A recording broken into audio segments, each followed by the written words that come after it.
Gente, nós acabamos de ver, inclusive, no Jornal da Manhã, o apoio de Romeu Zema formal agora. Agora não é mais aquela coisa do bafafá, do diz que me diz. Agora tem foto, tem discurso. O que muda, Zoe? Olha, é um apoio extra aí do Zema, que foi eleito, né? Então é um apoio muito importante de um candidato que teve aí a sua eleição, correu tudo bem, está eleito agora, tem mandato. Muita gente estranhou, falou, votaram no Zema e não votaram no Bolsonaro? Será que teve fraude? Então, tem muito apoiador do Zema que não é apoiador do Bolsonaro. E aí é que entra o importante papel do Zema nessa reta final aí, num segundo turno, né? De trazer esses eleitores fiéis a ele para o Bolsonaro, trazer informações sobre o governo, que agora... Meu amor, daqui a pouquinho você vai voltar a falar, porque a gente vai fazer aquela mudança rapidamente no som, no áudio, afinal de contas todos precisam. Tava com saudade disso. Paulinho, deixa eu te fazer uma pergunta. Eu tô com o resultado eleitoral aqui de Minas Gerais. Minas Gerais foi o seguinte, 48,3% para o Lula, 43,6% para o Bolsonaro e 4,2% para o restante, seja Ciro, seja Simone Tebet. Para o Bolsonaro ganhar a eleição em Minas Gerais, precisam acontecer duas coisas, né? Os caras que não foram votar precisam ir votar, ou seja, o índice de abstenção precisa diminuir, ou quem votou Lula no primeiro turno tem que votar Bolsonaro no segundo. Como é que acontece isso? Interessante, Paulo, porque Minas, tradicionalmente, eu falei isso aqui durante a minha cobertura da Jovem Pan, logo no início da apuração, Minas é uma espécie de reflexo do Brasil, né? E faz sentido, porque ela tem um pedaço de Minas que parece muito o Centro-Oeste, tem um pedaço de Minas, até em Juiz de Fora, que eles se acham cariocas, tem um pedaço no sul de Minas que é mais parecido com o sul do Brasil, tem um pedaço mais colado com São Paulo e tem um pedaço do norte de Minas que é mais parecido com o Nordeste. Então é meio que um reflexo de um mini Brasil ali em Minas Gerais, e é tradicional você pegar os resultados de apuração de Minas e eles refletirem os resultados nacionais. E nesse caso ficou assim, quase que na risca, né? Então, isso é sempre muito interessante. O trabalho que tem que ser feito em Minas é muito parecido com o trabalho que tem que ser feito no Brasil, com uma vantagem muito grande em favor do presidente Bolsonaro, que é o fato do Romeu Zema, um apoiador do presidente, agora apoiador formal, ser um político extremamente popular por lá. E as pessoas precisam fazer essa distinção, que a política no Brasil, o voto, ele nem sempre é tão ideológico e ideologicamente consistente como as pessoas fazem parecer crer. Isso explica algumas das dúvidas que as pessoas estão tendo na internet. Poxa, como é que pode uma pessoa apoiada pelo presidente Bolsonaro ter mais votos do que o próprio presidente? A política no Brasil, quem está acostumado a fazer eleição sabe que as alianças locais são assim. Às vezes, numa localidade, o povo vota porque o padrinho político, porque o padrinho da região pediu voto para determinado candidato. No norte de Minas, por exemplo, você tinha, e eu recebi muito material na internet a esse respeito, de gente pedindo voto Lula-Zema. Isso acontece. Então, o que precisa ser feito nesse momento agora é uma certa uniformização desse apoio do Zema e do capital político que ele tem por toda Minas Gerais, na direção, inclusive com os caciques políticos de cada localidade, em direção a um apoio ao Bolsonaro. Isso é um caminho importante. O outro caminho, que é o caminho que precisa ser seguido nacionalmente, é você explicar ao eleitor o que significaria a volta do PT. E em Minas Gerais, eles deveriam estar bastante acostumados, e deveriam estar bastante... vai ser bem fácil lembrar eles em Minas Gerais, terra da Dilma Rousseff, o que significa o PT no poder. Essa lembrança vai ser fundamental para aumentar a rejeição, ou melhor, a conscientização para, assim, aumentar a rejeição ao Lula e, com isso, reverter alguns votos em direção ao Bolsonaro. É muito mais fácil reverter votos do Lula em direção ao Bolsonaro do que do Bolsonaro em direção ao Lula. O Bolsonaro tem um voto muito mais consolidado, ideológico e sólido do que o ex-presidente Lula. Guga, o que faz uma pessoa trocar o Lula pelo Bolsonaro no segundo turno? Quem seria esse eleitor? Olha, o eleitor que pode trocar o Lula pelo Bolsonaro é aquele que está na base da pirâmide, que é mais movido pelo sentimento da economia. E se ele tiver promessas, como o Bolsonaro vem fazendo agora de novo, de torrar dinheiro e injetar dinheiro no colo do eleitor e acreditar nessa promessa, pode ser que isso se reverta em voto, até porque a expectativa é melhor sempre em reversão de voto do que a realidade. Quando o Bolsonaro faz promessa, isso gera mais voto, a expectativa de que aquilo vai chegar gera mais voto do que quando chega e a realidade se impõe com o preço do leite lá em cima e com aquele valor não sendo tão suficiente para melhorar a vida da pessoa. Mas o eleitor de Minas Gerais vai ser de fato um dos grandes alvos agora dessa campanha.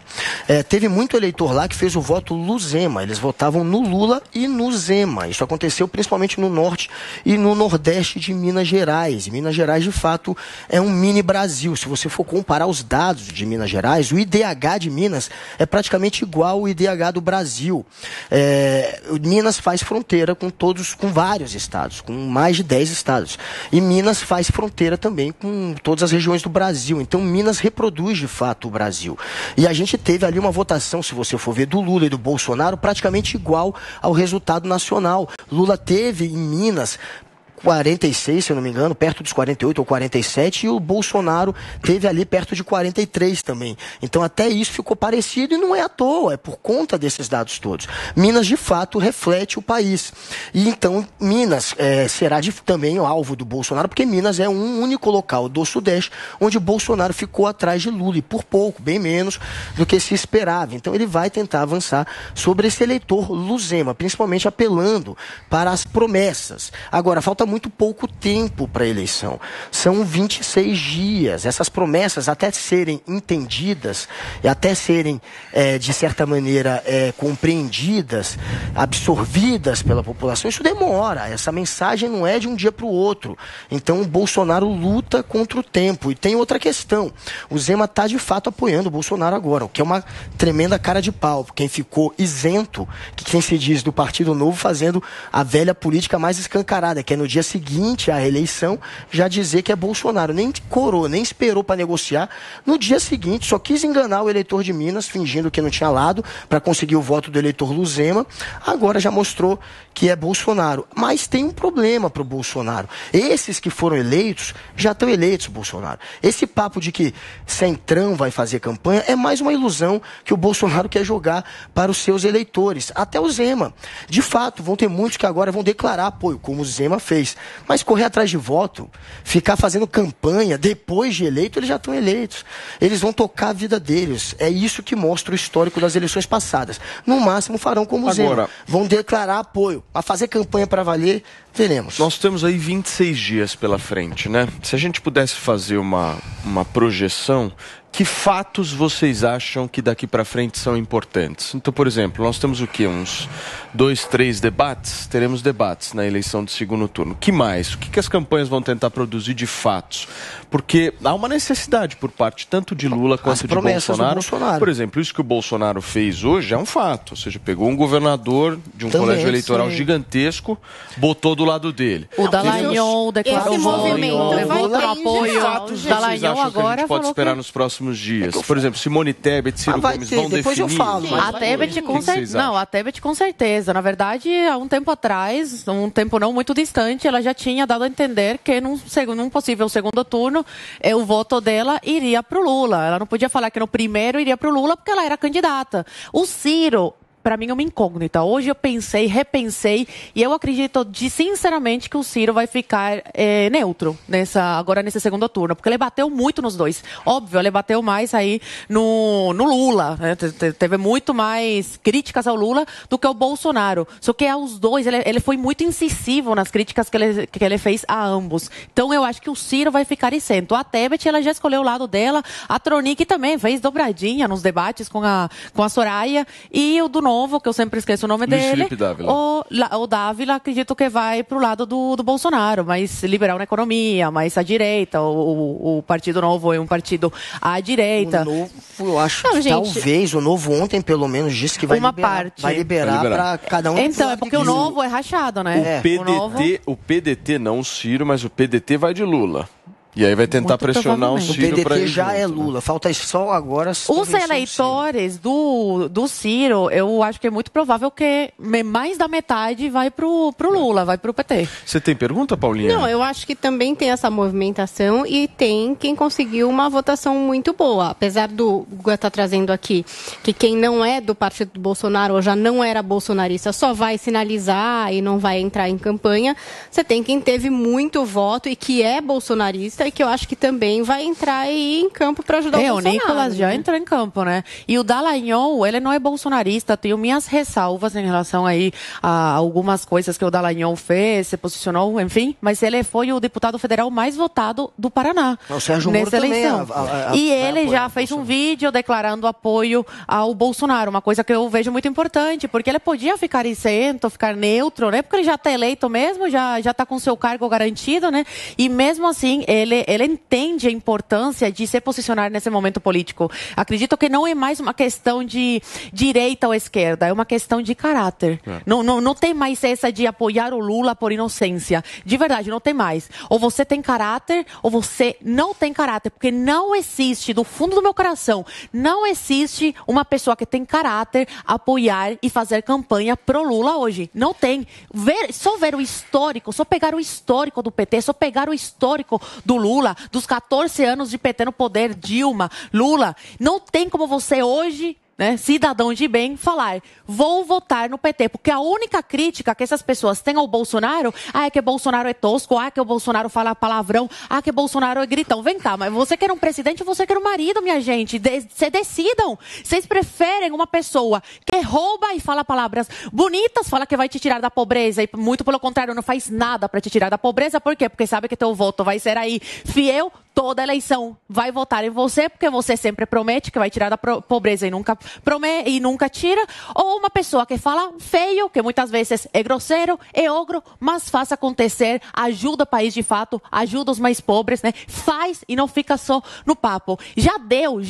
Não tem mais como você ficar em cima do muro, não tem mais como você apoiar esse lado aí. Ou você tem caráter ou não tem. Pra mim é isso, é 880. Nessa questão não tem mais pra mim. Esse segundo turno é decisivo pro país. E tem segundo turno de governador também em alguns estados que deve também mexer aí, né, com os apoios, porque decidindo que vai apoiar no estado, também vai ter que decidir no federal, e aí tem o candidato e tem o partido também tem essa misturança que vai acontecer de segundos turnos para governador. Por favor, Paulinho. Eu posso aproveitar da fala da Zoe e da diversidade ideológica que nós temos aqui no programa, porque aqui nós temos muito claramente a Zoe e eu como eleitores do presidente Bolsonaro, eleitores convictos do presidente Bolsonaro. Nós temos o Guga como eleitor convicto do presidente Lula, e ele me corrija se eu tiver... Não é convicto? Não, convicto você quer em que sentido, assim? Convicto nessa eleição. Você vai votar no Lula? Totalmente convicto nessa eleição de que tem que misturar Bolsonaro com Lula, sim. Então tô correto. Convicto, eleitor do Lula. Obrigado. Nós temos o Paulo Matias, que é um cara que claramente não simpatiza com o Bolsonaro, e a Paulinha, que são duas pessoas que não simpatizam com o Bolsonaro, mas eu considero duas pessoas intelectualmente honestas. São duas pessoas intelectualmente honestas, essa é a distinção que eu faço. Como é que vocês estão? Eu tenho curiosidade, de verdade, de pensar o seguinte: vocês que são dois que não estão em nenhum dos dois lados, como é que vocês estão vendo esse processo? O que vocês acham? Qual é a posição de vocês em relação a olhar o Brasil fazendo essas escolhas e falarem assim, pô, eu não sei bem onde é que eu vou armar o meu... Você, eu já vi numa entrevista antiga, Paulo, dizendo assim, eu não gosto do Bolsonaro, mas entre o PT e o Bolsonaro não dá. Ô, Paulinho Figueiredo, isso aqui é data Figueiredo? O que você está querendo fazer aqui, queridinho? Eu tô querendo dar uma oportunidade. Isso aí o que é? Você é um pesquisador do Data Figueiredo e está querendo fazer uma pesquisa, é isso? Quer abrir uma enquete, é isso? É isso que você está querendo? Quero aproveitar a diversidade do programa para mostrar o processo de formação de voto que nós teremos no segundo turno. Você está querendo cutucar a gente, queridinho. Te conheço, viu? Não, eu não gosto de provocar, não. Quando eu provoco é direto, é na lata. Eu tô querendo realmente ouvir a opinião de vocês, porque eu considero vocês duas pessoas verdadeiramente honestas. Eu acho o seguinte, Paulinho, eu posso ser muito sincero aqui. Se o Bolsonaro quer ganhar a eleição, a primeira coisa que ele tem que fazer, eu acho que é parar de falar só para convertido. Isso eu realmente acredito. Tá? Perfeito. Realmente acredito. Eu acho que o Bolsonaro, a tendência que ele tem de falar para convertido é muito mais alta do que de falar para não convertido. Então, uma coisa que me incomoda bastante no bolsonarismo é assim, falar somente aquilo que as pessoas querem ouvir. Vou dar um exemplo aqui. Por exemplo, a pauta de armamento. A pauta de armamento, no que se refere à questão da liberdade, é uma pauta válida, legítima. Só que essa pauta, ela não está na mesa do trabalhador brasileiro. Ela não está sendo discutida entre as famílias brasileiras mais pobres. Ninguém está discutindo se vai comprar uma arma ou não. A discussão é justamente se vai ter comida no prato de casa. A discussão é se vão conseguir um emprego. Quando o bolsonarismo, por exemplo, coloca como prioridade a pauta do armamento e coloca em discussão a pauta do armamento nesse momento, eu acho que é um tiro no pé. É um exemplo que eu estou dando. Estou pegando o armamento... Você não está errado, não. Um exemplo específico. E mais uma vez, eu sou absolutamente favorável à liberdade das pessoas, tá? Não estou dizendo que armar a população é algo que vai matar. Não é isso que eu estou dizendo. Eu estou falando em prioridades eleitorais. O que eu acho que o bolsonarismo deveria fazer agora é pregar para não convertidos. O foco tem que ser absolutamente esse, com um discurso um pouco mais de centro. Eu acho importante esse apoio do Romeu Zema, importante o apoio do Moro, muito importante o Moro pegar no dia seguinte o telefone e ligar para o Bolsonaro, o Deltan Dallagnol ligar para o Bolsonaro.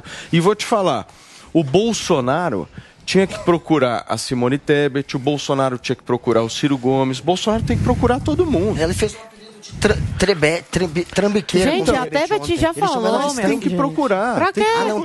Mas eu acho que esse poder de construir, ele já tá atacando. A Tebet é um movimento que se espera para esse centro. E eu acho que uma coisa que até o Zoe trouxe aqui no começo da campanha, que é a falta de projeção do que vai acontecer para os próximos anos, porque essa questão do Auxílio Brasil, essa questão do Auxílio Gás, que eu acho que são coisas que, por exemplo, eu não sou contra esses programas, entendeu? Nem quando o PT fez e nem quando o Bolsonaro fez. Eu acho que eles foram necessários porque a gente passou por uma pandemia e por diversas crises aí. Então, eu não sou contra, mas, por exemplo, e outros projetos? O que projeta-se para o futuro, além dos problemas que ele amplamente discute aí, que são esses relativos à liberdade, a fraude de urna, por exemplo, que vocês sabem que é uma pauta que, por exemplo, eu acho que já não é agora que a gente teria que discutir. Então, acho que tem um desgaste das pautas que eu considero que não são as pautas para o futuro, entendeu? Acho que faltou muito na campanha do Bolsonaro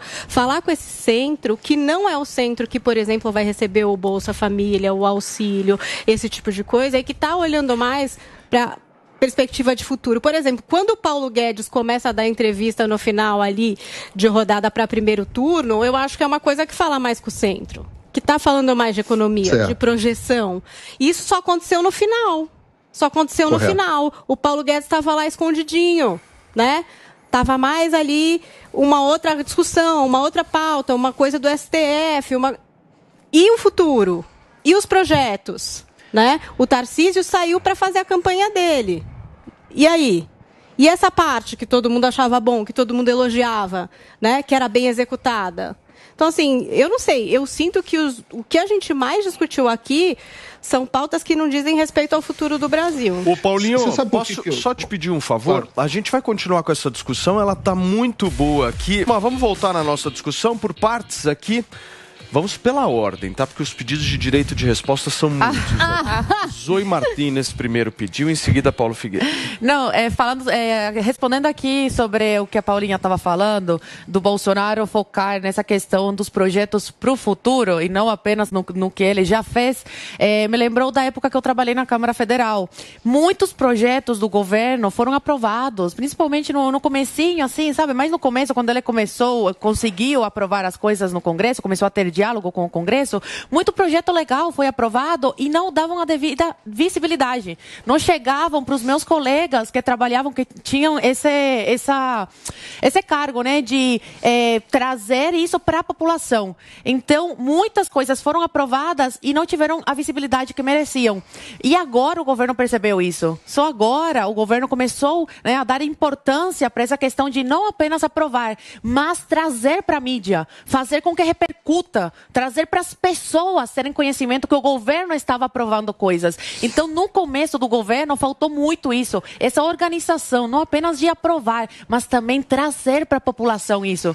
O governo só começou a aprender isso agora, mas na reta final aí do governo. Então, é sim importante essa questão de focar nos projetos futuros, no que ele vai dar continuidade, caso seja reeleito, mas também focar muito em trazer para as pessoas o que já foi feito no governo. Falta muito isso. Se o governo não começar a fazer isso sozinho, a gente não vai ter acesso a essas coisas, porque a grande mídia não se encarrega de trazer essa informação para as pessoas, muito pelo contrário, se encarrega de trazer desinformação e de atacar toda hora o governo, falando que o governo não fez nada. Então, o governo tem que se proteger disso, trazendo essas informações. Muito bem. Paulinho, você. Eu acho que vocês todos trouxeram pontos importantes, e o que eu estava fazendo de fato aqui não era uma provocação. Quando eu provoco eu sempre sou mais reto. O que eu estava fazendo aqui é uma reflexão pelo seguinte: eu concordo integral, eu sabia que vocês iam falar alguma coisa parecida, e eu concordo integralmente com o que você está dizendo, Paulo. Quando eu tive com o presidente, eu percebi que ele estava muito confiante de fato na vitória no primeiro turno, com base nas manifestações que ele estava vendo das pessoas em todos os lugares que ele passava de forma favorável a ele. E agora existe uma turma que tem muito frequentemente na internet dizendo que isso só não aconteceu por questões de fraude. E eu sou totalmente favorável a você questionar o processo eleitoral. Questionar. Se houver evidências, e aí nesse ponto eu acho que o presidente Bolsonaro está coberto de razão, vamos esperar para ver o que as Forças Armadas dizem a esse respeito. Se elas apresentarem alguma evidência de que houve fraude no processo, beleza, vamos discutir isso. Neste momento, não há nada para se discutir nesse tema. Existem dados falsos sendo apresentados na internet, existem as pessoas que não entendem como é que funcionam as alianças locais e por que a votação para candidatos apoiados do presidente é diferente da votação do presidente. Nada disso é uma evidência sólida. Nesse momento, eu, particularmente, Paulo, não tenho evidência sólida. Acho que as pessoas estão perdendo tempo, e aí vou falar com a Paulinha, concordar com a Paulinha, nesse momento discutindo coisas que não têm substância, tá? Quando tiverem substância, eu vou ser o primeiro a dar voz a essa substância. Agora, o que é importante? O importante é que o presidente Bolsonaro perceba que a campanha para o segundo turno é diferente da campanha para o primeiro. Na campanha para o segundo turno, ele não vai ganhar um voto fazendo motociata. Não vai ganhar um voto. Perfeito. Os motocicletas tiveram, essas manifestações, elas tinham um papel de mostrar que as pesquisas estavam erradas. Isso. De mostrar que existia um contraponto. Concordo, Paulinho. Que as pesquisas estão erradas é fato. Não há mais dúvida. Agora as pesquisas não valem de mais nada. O que o presidente precisa fazer, então? Conquistar os votos que ele não teve. E como é que ele vai fazer isso? De duas formas. Uma, exposição e diálogo com as pessoas mais ao centro. Pessoas que não votaram nele por o que eu chamo de nojinho estético, tá? E segundo, aumentar a rejeição do PT, conscientizando o eleitor do desastre de corrupção, o desastre moral, desastre econômico e desastre institucional que foi o governo do PT. Esse é o caminho para a vitória. O caminho da vitória não é mais, como você bem disse, Paulo, pregar para convertido. Porra, cara... Você falou tudo que estava dentro de mim, assim. Eu me senti muito representado pela sua fala agora, Paulinho. Parabéns, querido.